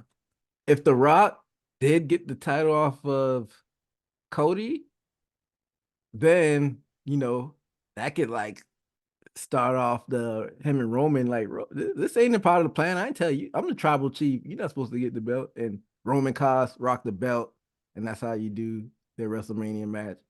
Have Cody win it back, or somebody else win it back, and then maybe Cody go after the title at WrestleMania. This is your chance to have that Rock and Roman not be for the belt at WrestleMania, so people could quit crying. Oh, who else can Night one. beat Cody, though? Cody just beat Roman Reigns. Who else could be who? Cody. I guess by that logic, nobody, right? Right. Like, he just beat Roman Reigns. What, you going to have Sami Zayn beat him? Nah, you could Randy. Randy could beat him. Randy can't even beat the fucking Prime. He didn't lose. Kevin Owens He lost. didn't win. That's so funny, by the way. Kevin Owens and Randy in that fucking golf cart. That was funny. Roman, but we all know Roman did it. A lot of his defenses by nefarious means. You could easily have Cody get screwed out of the title. People say that Cody cheated too this week. When in the title match? Yeah. What did he Yeah. do? John Cena came out and gave Roman the fucking attitude adjustment. But it wasn't bloodline rules for Cody. I'm just saying, Roman ain't the only one that cheated. And everybody's like, Roman cheated last year too. Did we forget KO and Sami Zayn ran out there and hit like 14 finishes on Roman? You can't just say Roman, not you, but you can't just say Roman cheated when the other guy cheated too, but Roman still won because he cheated more. Like, I guess okay. I guess John Cena is the only one that cheated technically for Roman because he's the only one that touched Roman because Seth didn't even get a Seth got sniff at a Rock before Roman took his ass out and gave him that work. But no, like last year, everybody's like, well, Roman cheated to beat Cody. Cody got screwed. Fucking KO and Sami Zayn were out there for like 5 minutes beating the shit out of Roman. Yeah. Um, now that I Hit think about it, kicks and stunners and now that I think about it, did anybody? Oh yeah, Solo. I'm gonna say, did anybody touch Cody? Solo did the well, spike and Jimmy came out and super kicked him to oh begin yeah, with. a bunch of people touched Cody. I think The Rock didn't know. The Rock didn't. He's about to get the belt. And that's when the gong hit, right? That's when Seth came out and got Superman punched, and then the gong hit. Which doesn't make sense, but we already touched on it, so no need to rehash that. But I'm yeah, excited about Rock versus Cody going forward. I will say this. We're about to wrap the show up. WWE had a great week. WrestleMania was a great weekend. I'm sure you had a lot of fun. But I'm so over them bragging about how much fucking money they're making. what, yeah, whatever you're making don't make me anything. Right. Just let me enjoy the show. You don't have to tell me that, ha ha, you fucking giving me all this money. We sold this many, and it was the biggest gate here, and this, that, and the third. Cool. Put that in the press release. Why do I need that on my fucking TV? I don't care as a fan. Oh, Tell me how many people are there. I don't even know that y'all made like $20 million. Cody sold $1 million in merchandise over WrestleMania weekend, and this is the biggest Monday Night Raw after, and the biggest SmackDown, and we made X amount of dollars. I don't give a fuck. oh, you better get used to it because this definitely like a TKO thing because I guess Endeavor merger with WWE. I get TKO is the bigger picture because ever since Endeavor took over UFC, that's all you hear Dana White talk about after every UFC pay per view about the biggest gate in UFC and this market. I'm like, didn't y'all just say this the past week? So I guess it is what it is. I feel like it's one thing at a press conference, it's another thing for Triple H to be out there like leading off Monday Night Raw to brag about the WrestleMania money. Also, Triple H and Cody, they're gonna annoy the fuck out of me. I mean, Triple H, I guess he'll get there too, right? Cody's kind of been already annoying me, but Yeah, I get Triple Chris. H is very fucking self-absorbed, and Cody, my God, dude, like you really have to cry about everything, I and a said that a little couple weeks ago. He cries about corny everything. fucking. Oh, the production guys put together this video, and they were just gonna send it to you, and I said no, we gotta show this to the whole world. Shut the fuck up. Yeah, what was that? The Rise Up they played Audrey Day. Like, I just feel like that was the wrong timing for that type of video. It's a wrestling show at the end of the day, and they put that corny thing in Raw. I don't know. And the videos online of like people filming Cody while he's watching it, and he's literally sitting there trying to make himself cry. You can see it. He's literally sitting there like trying to force a cry out, and people are like, "How can you not like this guy? How can you boo easily? Watch, boo." So Cody sucks. I like Cody though, but he's a little cringy. from all accounts, I haven't heard one bad story about Cody behind the scenes. I don't know, man. For some reason, I'm not sure if he's a Superman or Homelander. Like I feel like I don't know. I feel like he's hiding something. Like you said, Definitely Homelander. he forced himself to cry, basically, like you said. But from all purposes, everybody said he's a good guy. But I don't know, man. Something about it that's not And genuine. I've said a million times, like I've met Cody a few times now, and every time he treats everybody exactly the same. Like my buddy Nate that was here, we met him at ROH, and he was talking about it. He's like, man, I remember meeting him at ROH. Like we stood there and talked about, X, Y, and Z, and they had to come and tell me that I had to move on, and Cody told him no, that we were having a conversation. And I remember they were talking for a while because I recorded it on my phone and sent it to Nate. But like he's always very personable, very fan friendly.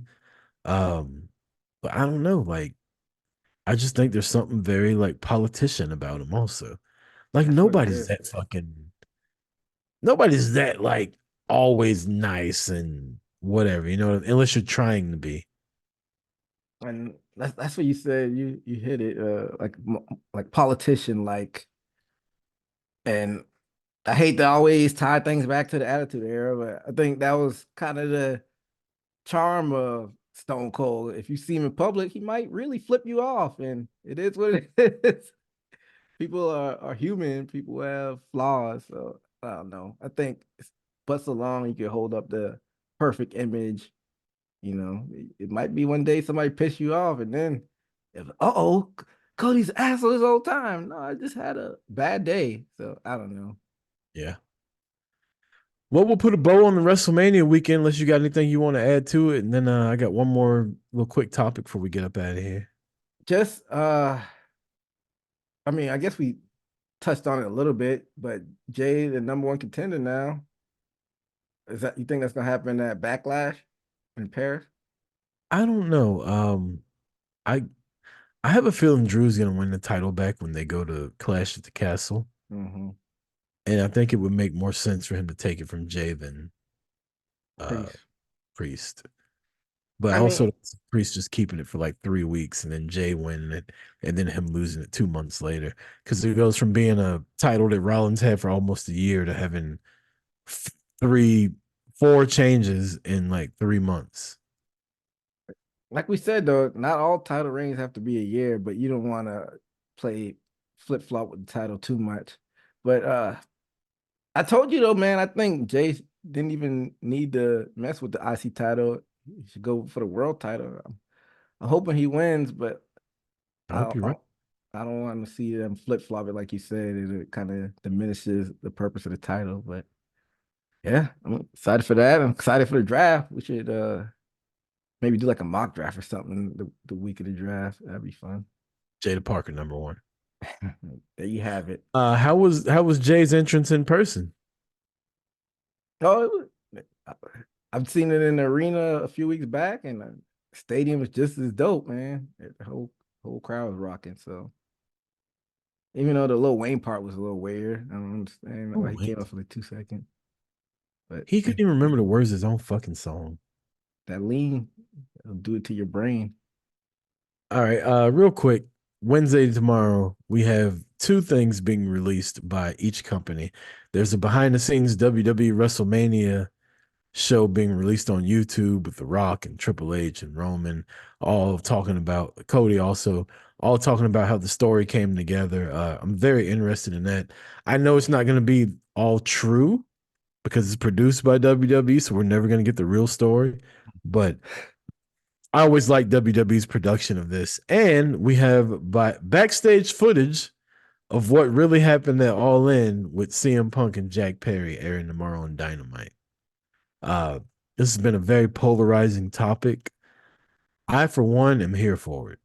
How do you feel about either of these things that are airing tomorrow? Let's get the WWE out of the way. I'm sure it's gonna be a fun watch, but I think it's a little bit too soon. I mean, I get why they're doing it, strike while the iron's hot, but that's like something like 3, 4 years down the line, them releasing it, like, oh, that's what happened. But like you said, them releasing it so soon, they're probably not gonna tell the whole truth. So she'll be fine. It is what it is. And I'm on the complete opposite side of the spectrum with this AEW thing. I hate it. But I'll get into let's get into why you're here for that, and then I'll tell you why Because I don't CM like Punk it. spent the whole WrestleMania weekend shitting on AEW and specifically talking about what happened at All In. And if it turns out he's a liar and they've got video proof of it, why not air it? Like, this guy's been shitting on your company for a week during the biggest fucking weekend wrestling in the world. And he's just all over podcasts and shit like that, talking shit about the owner, talking shit about his co-workers and stuff like that. So if they've got proof that shit didn't go down the way he's saying it went down, where he's making it look like, oh, I'm just a guy that's here trying to help. And one thing led to another, and I might have choked the guy a little bit. If it turns out Jack Perry might have put them flip flops on Punk, why not air that shit? So yeah, you're here for it for your entertainment, and Yes. in a vacuum, I get it. if he's lying, why not release the footage? But looking at the bigger picture of the things, this does nothing for your company. It makes you look terrible. And you might pop a rating for 1 week, but how are you building on this in the weeks after this? If this is legit, if it's a bait and switch, then it, fans are not gonna have your trust. You're like, you got us. So this seems like a lose-lose situation for me with this. And like, it's goofy. I don't know why you do that. And then if I'm somebody who's a WWE and I'm thinking about coming to AEW and something happens backstage, might have been my fault, might have not been my fault. I might be hesitant to come in there. Like, you might release the footage on some goofy stuff. So the bigger picture things, this does not help your company out in the future. I don't see the point of it. I don't really agree with that last statement because AEW's been around almost 5 years and nothing like this has happened before. I think this is a situation that is specific to this situation. I don't think they're just running around filming shit backstage and gonna release it. Like, but Punk wanted the smoke. Now he's about to get it. Honestly, I hope he gets his ass kicked on TV tomorrow. Like, if it's just to embarrass CM Punk and prove that he's a liar, I'm fucking here for it. What does it do for storyline purposes? Not a goddamn thing. But And what does it do for your company just being professionals? I feel like they were being professional over the past year by not talking about it and not releasing this stuff. And Punk just can't shut the fuck up. So, okay, you want to keep talking about it? Fine. Here's the receipts. Because they haven't been doing that. Like Tony made the Bucks shut up about Punk. Like they tried to take the high road and get away from it. And here he is, as soon as he gets WrestleMania weekend because his little fragile ass got hurt again. He's like, well, I got to keep my name out there. And he starts telling a story that might not be. I don't know what happened. We're gonna find out tomorrow. I'm here for it. If Punk is right, I don't know why they would air it. Clearly he's not though. Clearly something happens that they want people to know the fucking truth.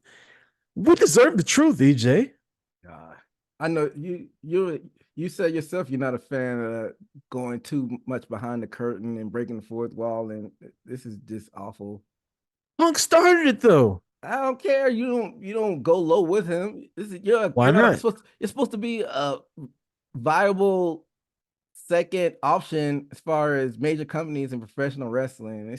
I'm thinking it's gonna be a bait and switch, and I think that's corny as well. That's not even a thing anymore. They're not the second brand. WWE is in a fucking stratosphere all to themselves now. They're not even in pro wrestling, whatever. WWE's in their own thing. They're like the NFL, and AEW's like XFL. Like, it's not even the same fan bases. It's not even the same anything. Like, one's a fucking snowball conglomerate mega power, and the other one's like a upstart. Every now and then we might put some good shit out there, but we hope y'all stick around until we get our shit together. Like, Well, it's not even the same. WWE will remind you every week on TV of that on the sales in their gates. So Yeah, but I'm here for the Punks. I'm here for the Punk slander, one, but like we talk shit about AEW too. Like eventually you gotta fight back. Like when people are constantly scandalizing your name, if you know the truth about what happened and you got proof of it, like enough is enough. Like my boy TK said, I'm not gonna take this fucking shit. And then with the footage of Punk just whooping Jungle Boy's ass, like then why the fuck would they release that? Then Tony needs to sell that company because he's an idiot. That's why I think it's probably gonna be something playing off the Jungle Boy popping back up or something like that. I don't know. Whatever it is, it's goofy. We've seen Punk fight in real life. EJ, we know the nigga can't fight. I mean, he could beat somebody who weighs $120. Can he? All right. Do we know that? All right. I mean, he won some rounds, even though he ended up losing. He won some rounds because his name was CM Punk. Yeah, I'm not even gonna get to watch this live. I'm gonna stay off the internet and watch the replay, but whatever it is, I don't know. I guess we'll discuss It's gonna be next the week. greatest night in the history of pro wrestling. It's gonna be watch it be some bullshit like that WWE GTV shit they tried to do. You remember that shit where they had the backstage cameras that never really caught anything? but they would just release like people talking in the locker room and shit. Yeah, I think they didn't have a payoff for that. I think it's supposed to be Never. gold dust. It's supposed to be gold dust was what they were saying, but something happened. I think he left the company or something happened with that. But watch it be that for real. That shit went away like fucking the Raw general manager. Never got a payoff. I wasn't around for Raw general manager. That sounds stupid though. The anonymous Raw general manager, they had Michael Cole, like they would send an email to Michael Cole and he'd get up, make the announcement throughout the show. Oh, that's annoying. Did they ever reveal who it was? I want to think they said it might have been Hornswoggle. Of course, that's Vince. It was So why supposed to be wouldn't he? somebody else, but I think it was Hornswoggle who turned out to be Vince McMahon's illegitimate son. Why is he always the backup plan? That was supposed because that was supposed to be Ken Kennedy, but he got released or whatever. I don't. That's Michael Cole ridiculous. ended up getting a WrestleMania match out of that and won. Was that the Atlanta In one? Atlanta. Yeah. That's fucking shit show. What a waste of a spot. Ugh. I'm sorry you had to endure that. Now you know why I'm so jaded. And the Miz main event. And no disrespect to the Miz. At least The Rock was there. True. Well, gotta take the good with the bad, I guess. There's a lot of bad. Snooki fucking wrestled. Ugh. She was Yeah. there. She was in Atlanta teaming with Trish Stratus. Trish and Johnny Nitro versus Lay Cool and I don't know who the fuck was on their team. Well, it's one WrestleMania I won't be going back and watching. So I did get to see Randy Orton RKO the fuck out of CM Punk though and beat him 1-on-1. That's probably the highlight of the night for me. was that for a belt? No, it was a grudge match. Was this is pre-pipe bomb CM Punk? What was his stick? Was he with the straight edge at that point? I can't remember. Was this pre-pipe bomb? Pipe bomb was 'Cause that like was 27, so that's 13 years ago. That's 2011. When was 2011 was the Summer pipe Punk? bomb. That was 2011 was the pipe bombs, the summer of 2011. So I guess Okay, it was so right before that. happened It was right after. before it. Yeah, so I guess it was right before it. So he's probably with like the straight edge, right? Or Nexus. No, because yeah, you're right. Summer Punk happened after that because Rock was the one that ended up taking the belt from him, and Rock wrestled Cena the following year, and then took the belt from Punk and wrestled Cena again. So yeah, pipe bomb hadn't happened yet. Man, I didn't even know Punk and Randy Orton had a feud. Yep, he had a good little feud. And it was like the highlight of my night was that Randy Orton won because I was a big Randy Orton fan back then. Edge's final match was there versus Alberto Del Rio, and he came out and retired the night before or the night after. What a failed experiment, Del Rio. Yeah. WrestleMania 27 sucked. If you ain't got anything else, EJ, we'll get up out of here. We ran long as shit tonight. I was hoping we'd do like an hour and a half. We've been an hour and 50 almost. I have anything on my end. Shout out to everybody listening. And we got Haymaker, big UFC 300. So any fans of wrestling fans cross over to MMA, check that out. Your boy Rucker will be in Vegas this weekend.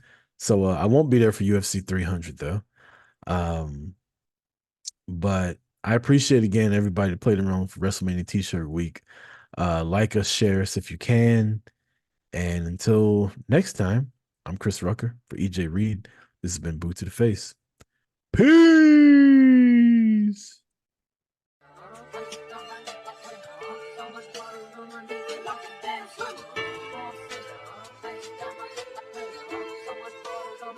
Got it bumping. Leg drop, boot to the face, we won't fold.